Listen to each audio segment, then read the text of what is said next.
kumbaga pag clinic mo to, nag-i-install ulit ng panibago eh. Pero kanina, di ba, may nakita tayong program files 86. Punta natin doon.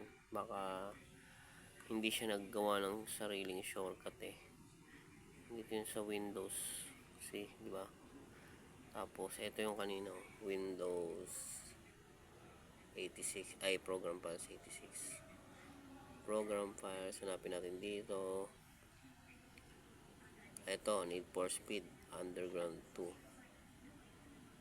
Ito, Jimbo language subtitle. Ito na yata. Gawa natin ng shortcut.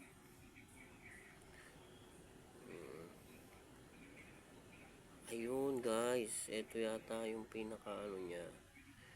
So, ito, delete na natin to. Shortcut na to, susubukan natin.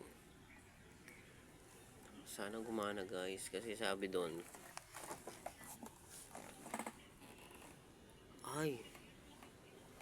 ayun ang problema.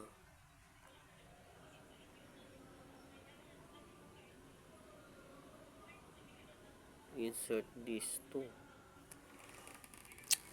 Hindi na natin mag-play. May kailangan pa ng this to.